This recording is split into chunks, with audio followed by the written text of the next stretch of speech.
அப்போல்லாம் நல்லா விட்டு கொடுத்து போனாங்க. இப்போல்லாம் விட்டு கொடுக்குற பழக்கமும் இல்லை. அந்த பழக்கம் வரணும், வந்தாக்கா நல்லா இருப்போம். இப்போ வீட்டில் மாமியார் இருக்கிறாங்க. அவங்க சில பேர் வீட்டில் என்ன பண்ணுவாங்க, மாமியார் அன்பாக இருப்பாங்க மருமக மேலே, மருமக அன்பாக இருக்காது. மருமக அன்பாக இருக்கும், மாமியார் அன்பாக இருக்க மாட்டாங்க. இந்த மாதிரி தின்ஸாக இருக்கிறாங்க.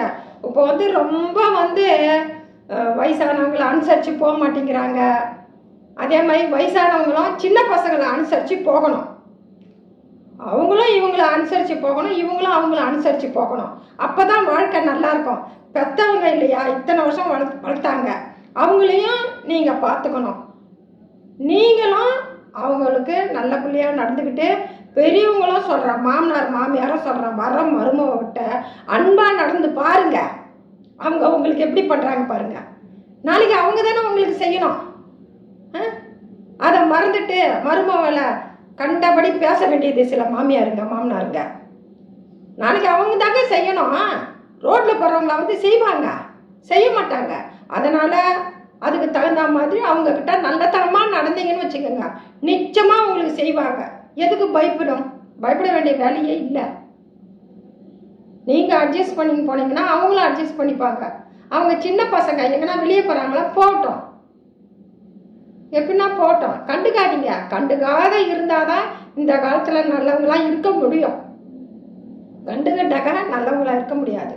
அவங்களும் சின்ன பசங்க, அவங்க இஷ்டத்துக்கும் விடுங்க, இழுக்க. அப்போல்லாம் கல்யாணம் பண்ணிக்கிட்டா என்ன செய்வாங்க, மருமகனா கொத்தடிமா வச்சுருந்தவங்களும் இருக்கிறாங்க, ஃப்ரீயாக வச்சுருந்தவங்களும் இருக்கிறாங்க. இப்போல்லாம் அப்படி கிடையாது, எல்லாம் சகஜமாயிடுச்சு. இப்போல்லாம் எல்லாம் அவங்கவுங்க காசு பணம் வச்சுருக்குறாங்க, அவங்கவுங்க இஷ்டத்துக்கு இருந்துக்கிறாங்க. சில பேர் வீட்டில் அந்த காசையும் பிடுங்கிக்கிட்டு அவங்களுக்கு ஒன்றுமே செய்யறதில்ல. மாமியார் மாமனாரை கவனிக்கிறது கிடையாது. பாவம்ல, நம்ம நாளைக்கு நம்ம பசங்க பெற்று வச்சுருக்கோம், அவங்க நம்மளை பார்த்து தானே நல்லா கற்றுக்கணும். அதனால் நீங்கள் நல்லது சொல்லி அந்த குழந்தைங்களுக்கு வளர்த்திங்கன்னா நாளைக்கு உங்களை அவங்க பார்த்துப்பாங்க.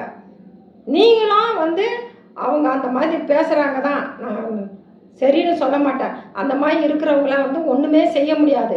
ஆனால் ஒன்றே ஒன்று சொல்லுவேன், மாமியார் மாமனாரும் மருமகிட்ட ஆசையாக இருக்கணும். இருந்தீங்கன்னா தான் அவங்க கடைசி காலம் நல்லத்தனமாக போவோம். இல்லாட்டா எங்கன்னா போக வேண்டியதுதான். எவ்வளோ காசு வச்சுருந்தாலும் மனுஷாலு வேணும். எவ்வளோ காசு இருந்தாலும் நம்ம வீட்டில் இருக்கிறவங்க தான் செய்வாங்க. அதனால் அதை மறந்துடக்கூடாது. பெரியவங்க சும்மா காசு பணம் இருந்தால் போதுமா, காசு பணம் வந்தால் காப்பாற்ற போகுது, மனுஷாளுங்க தான் செய்வாங்க. நீங்கள் அன்பாக இருங்க மருமகிட்ட, அவங்க கட்டாயமாக உங்களுக்கு செய்வாங்க.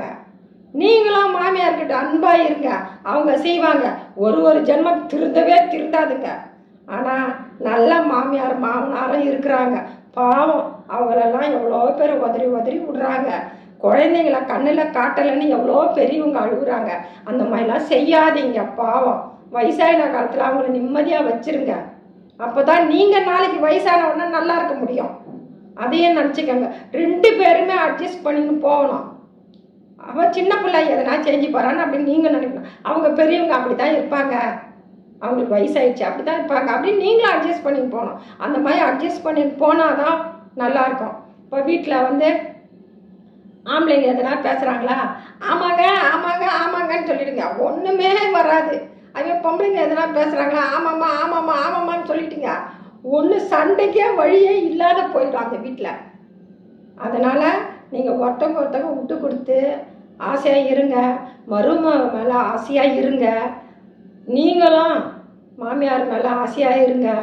ஆனால் ஒன்று, பணம் வச்சுருக்கிறேன்னு மாமியார்லாம் துள்ளாதீங்க. நாளைக்கு அந்த மருமக தான் செய்யணும். அவகிட்ட அன்பாக இருந்து பாருங்க, செய்கிறாங்களா இல்லையான்னு பாருங்க, செய்வாங்க. நீங்கள் நல்லா இருக்க பார்த்து அவங்க மேலே ஒரு பிரியமாக இருந்து எதுவோ நல்லது கெட்டது நல்லது பேசுனீங்கன்னா அவங்களும் உங்கள் மேலே நிச்சயமாக ஆசையாக இருப்பாங்க. இப்போ கல்யாணம் பண்ண பார்த்தே தனியாக கொடுத்தனை வச்சிடுறாங்க, பயந்துக்கிட்டு தான். எதுக்கு, பாவம் இல்லை, அவங்களும் இவ்வளோ நாள் பெற்று வளர்த்து அவங்களும் எவ்வளோ கஷ்டப்பட்டுருப்பாங்க அந்த குழந்தைய வளர்க்குறதுக்கு. இன்றைக்கி கல்யாணம் பண்ணிக்கிட்டு நம்ம அப்படியே சும்மா ஃபுல்லாக வீட்டுக்காரர் நம்ம மேலேயே ஃபுல்லாக இருக்கணும்லாம் நினைக்கக்கூடாது. அதெல்லாம் பாவம். அவங்களையும் பார்த்துக்கணும், அவங்களும் அவங்க மேலே ஆசையாக இருக்கணும், நீங்களும் அவங்க மேலே ஆசையாக இருக்கணும். நல்லா ஒத்துமையாக இருக்க கற்றுக்கங்க. கடவுளை கும்பிட்டு புரோஜனம் இல்லை. இது மாதிரியும் சிலது நல்லது செஞ்சால் தான் நல்லது நடக்கும். அதனால் நீங்கள்லாம் ஆசையாக இருங்க. மருமகளை பொண்ணு மாதிரி நினைங்க தயவு செய்து. அதே மாதிரி மாமியாரையும் அம்மா மாதிரி நினைங்க. இப்படி நினச்சி நல்லத்தனமாக ஒருத்தவங்க பொருளை பேசாத இருந்தீங்கனாலே அந்த குடும்பம் ரொம்ப நல்லாயிருக்கும். மருமவ நாளைக்கு உங்களை பார்த்துக்க போகிறவா, அவகிட்ட நீங்கள் நல்லத்தனமாக தான் இருக்கணும். சும்மா ரூபா வச்சிருக்கிற ரொம்ப ரொம்ப ஆடனா அவள் எப்படி அந்த ரூபாவும் வேணா ஒன்று வேணா போ நான் பார்த்துக்க மாட்டேன்னு தான் சொல்லுவாள். அதனால் அவகிட்ட நம்ம அன்பாக இருக்கணும். இருந்தால் தான் நம்ம காலம் போவோம். அதை கொஞ்சம் யோசனை பண்ணி நல்லத்தனமாக நடந்துக்குங்க. சின்ன பிள்ளைங்களும் நல்லத்தனமாக